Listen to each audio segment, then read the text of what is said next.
Hey everyone, Internet BCS Book Reader here. Today I want to talk about Stella Maris by Cormac McCarthy. This book is the sequel, or more exactly the prequel of The Passenger. Released after The Passenger, but tells the story before the event of The Passenger itself.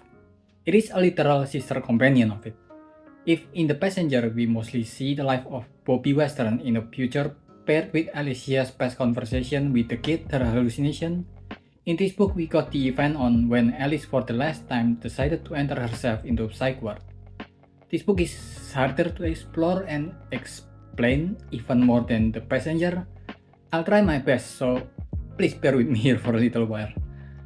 We got more detail on Bobby's accident and why the kid called him dead during The Passenger. The accident during his race car actually put him into several months of coma. It was during this time that Alicia admitted herself into a mental facility called Stella Maris, and the story will see is her conversation with her psychiatrist. And just like in The Passenger, these two will cover a lot of topics in their conversation, about why she's there, and I'm not talking just at the Stella Maris, but why she's there. Then about the Talomide kid, about her father's involvement with the Manhattan Project, about Bach, Oppenheimer, Godel, about her mother and how she didn't get to college because she didn't win the scholarship attached to the beauty contest, about mathematical concepts and figures, and about Alicia's brother. The big theme the book is trying to tackle is metaphysical and existentialism, which is a hard concept to go into because it tackles about what does it mean to be. I understood I was in a place where I was going to be for a long time, and that I had to figure out that everything depended on my finding out where I was. It wasn't that I thought there could be some other place to be. The world as an absolute was clear to me, but I had to know what it was. And a big chunk of it is about existential dread. I'll take a few more quotes here for it. Anyway, it was the puberty that was frightening, not the phantoms. The more naive your life, the more you frightening your dreams. Your unconscious will keep trying to wake you. In every sense, impairment is bottomless. As long as you are breathing, you can always be more scared.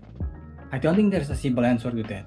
If the world it says is a horror, then there is nothing to fix, and the only thing you could be protected from would be the contemplation of it. Of course, part of it will be talking about unconsciousness and existence. When we all fall asleep, where do we go, and all that jazz. You think people don't have dreams that they're not in. People are interested in other people, but your unconscious is not, or only as they might directly affect you. It's been hired to do a very specific job. It never sleeps. It's more painful than God. And we even go to more fun places like the desire to just never exist in the first place. No, I think your experience of the world is largely a shoring up against the unpleasant truth that the world doesn't know you're here. And no, I'm not sure of what that means. I think the more spiritual view seeks grace in anonymity. To be celebrated is to set the table for grief and despair.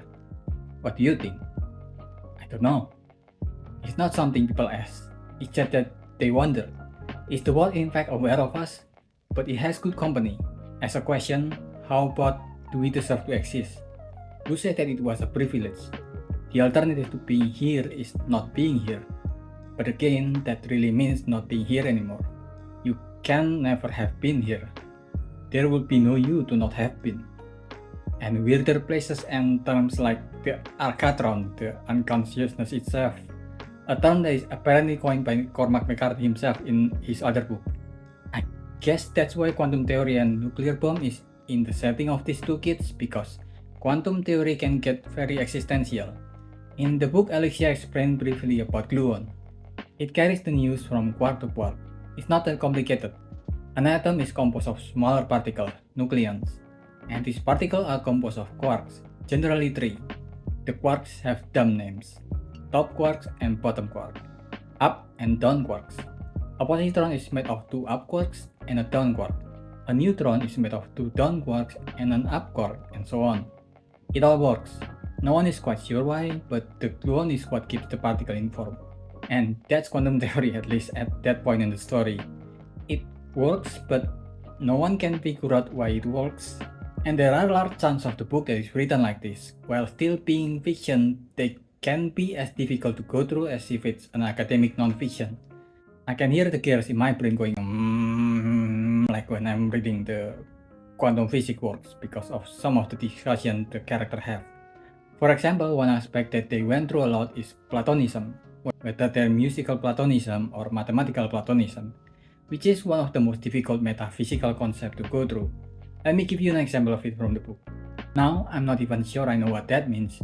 Mathematical Platonist. What it sounds like, it's usually called realism nowadays. It supposedly expresses a belief in the existence of mathematical entities independent of the human mind. It's a belief common to older mathematicians, and to me, it just seems full of holes. If mathematical objects exist independently of human thought, what else are they independent of? The universe, I suppose. When you solve a problem, there is always the compelling sense that the solution was there and you have discovered it.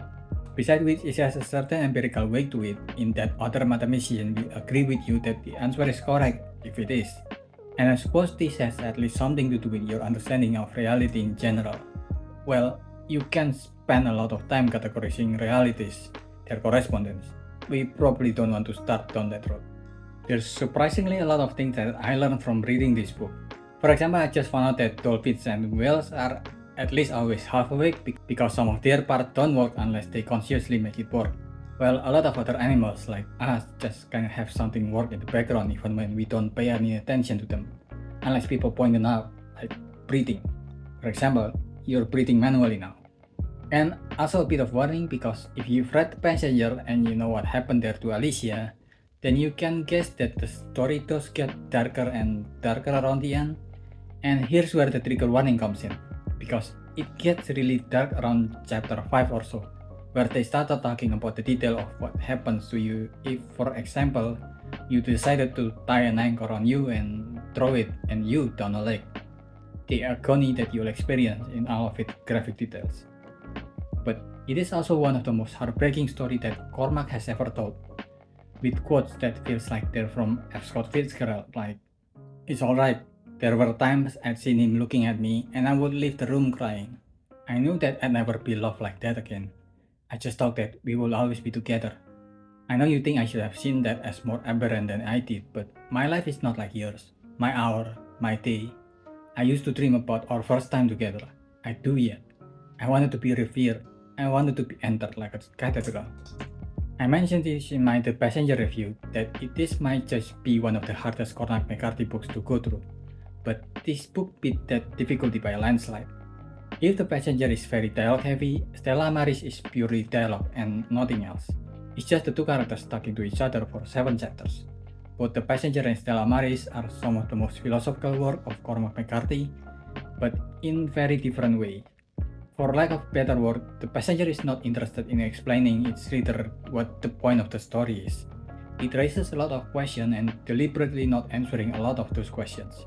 Meanwhile, Stella Maris' whole story is a Q&A between Alicia and the psychiatrist, and at times, it feels like the author is asking this question to his own visionary character, or vice versa, where she's the one answering them.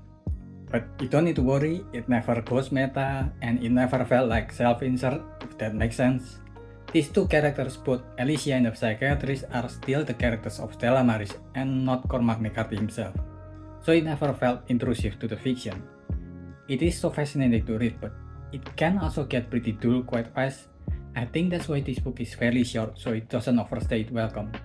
It's only about half the pages of The Passenger with even less words. Personally, I really like this, because one of the reasons I like fiction is seeing how the authors explore these complex ideas through their stories. Even in how literal the characters explore these ideas, like in this book. But this is definitely one of those books that are not for everyone, so just be aware of that. I give this book a 3.75. What do you think? Are you gonna read it? Did I miss anything? Leave your thoughts in the comment below and subscribe to the channel. That's about it.